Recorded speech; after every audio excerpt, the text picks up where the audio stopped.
Emmett, one of our newer HGP members, was born and raised in Utah. And the answer to the logical question, be it spoken or unspoken, is yes, she was a Mormon.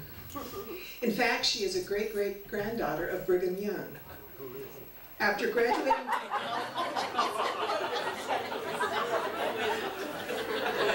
Oh, who is it?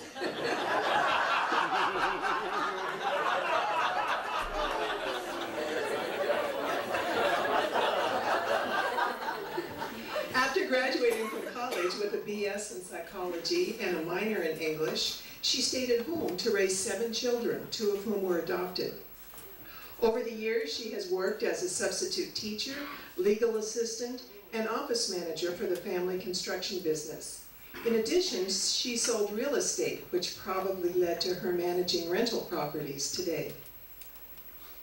After 34 years of marriage, she split from her husband and from the church, which to this day has caused strained relations within the family, as most of her 7 children and 23 grandchildren remain traditional Mormons. Sue is past president of the Ex-Mormon Foundation and the permanent chair of its annual conference, which attracts ex-Mormons from all over the world. In her spare time, she enjoys reading, travel, and home decorating. I think her story will prove to be a fascinating one for us, and we thank Dennis Anderson for bringing it to our attention. Please welcome Sue Emmett.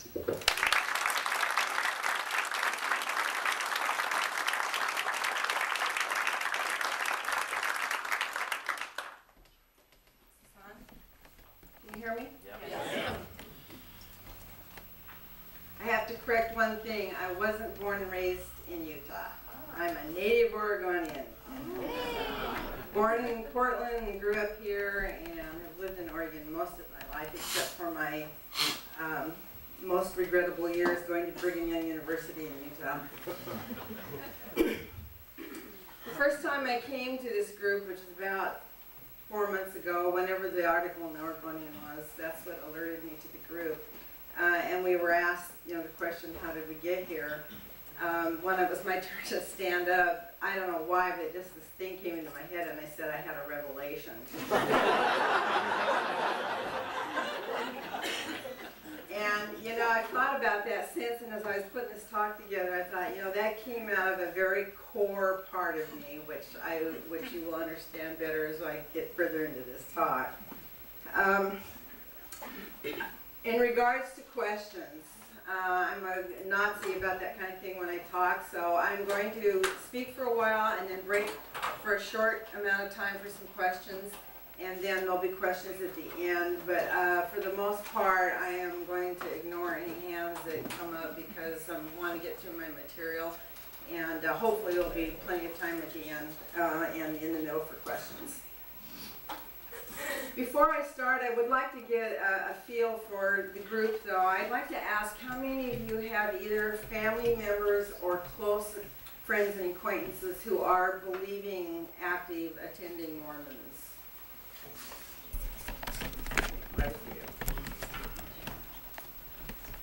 How many of you believe or think that you have a pretty solid understanding of the story of how Mormonism started and the doctrines of the church?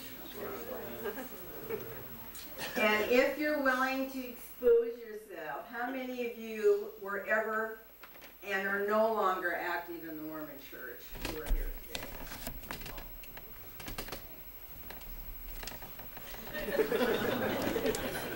I'm not going to ask if there's any Mormons here. I don't want to know.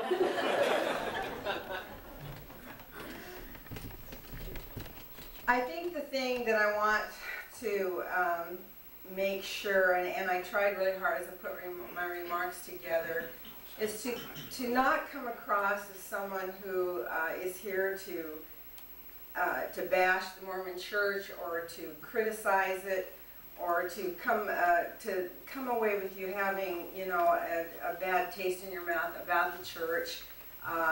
It was my life for a long, long time, and I'll tell you a little bit more about that. The thing that I've tried to do with my life since I did make the decision to leave the church was not to be bitter about it.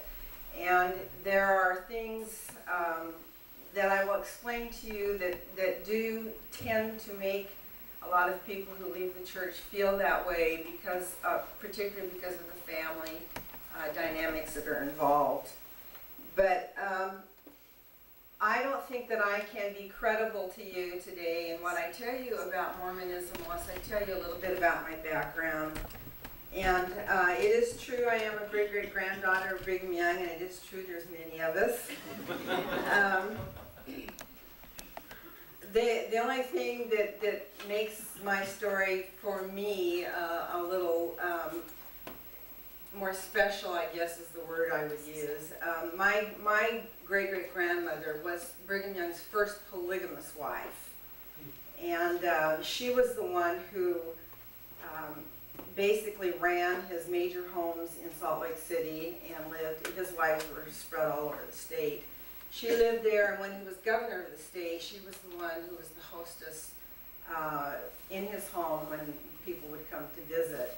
And my grandmother was born in that home. She was not their child, she was their grandchild, but her parents had gone back there to live, and she was born in what they call the Beehive House in Salt Lake City. And my father, who is still living, remembers, many, many times going back to that home and playing in the backyard and so forth, way back in the, he was born in 1912, so it was a long time ago. So I grew up,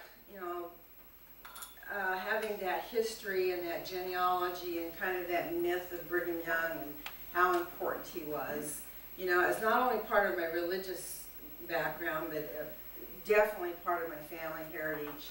And it was a huge piece of kind of my view of the world and what I thought of myself and my life as a Mormon. It was extremely influential in, a lot of decisions that I made and feelings that I had about my family. My father was called to be a bishop in the church, which is the equivalent of a pastor or a priest, when he was a very young man. Before I was born, he was in his mid-20s, which was quite unusual, and that was right here in Portland, Oregon, in the very early days of the church getting a foothold here in Portland. And he was a bishop for 13 years. So for a great part of my growing up years, my father was a bishop, and as a result was pretty much an absentee father because of his callings at church and because his business required him to travel. He went on to become a stake president, which is kind of equivalent to being a bishop in the Catholic Church. It's all, the areas over which you lead are all geographical in the Mormon Church. You don't just start a church and whoever wants to come comes. You are assigned to go to a certain building at a certain time, depending on where you live. And in that way, the Mormon Church is very different from a lot of other churches. Then he went on in later years to become president and the head of the Mormon Temple that's here in Portland. So as you can see, and the reason I tell you this is that my family was deeply devout, deeply immersed, and my entire life revolved around Mormonism from the day I was born. I went off to BYU after high school graduation, and luckily I always had, for some reason I was just hell-bent to go to college, and it wasn't something in those days that was at all encouraged for women. The church does a much better job now of encouraging young women to get an education, but it's kind of a mixed message, which I'll tell you a little bit more later. But I did go off to school, and I was lucky I graduated from college, and I've always considered that a great thing in my life, because I married right after college and proceeded to do my little Mormon duty and start having a bunch of kids. And I had, by the time I had been married 14 years, I had 7 children.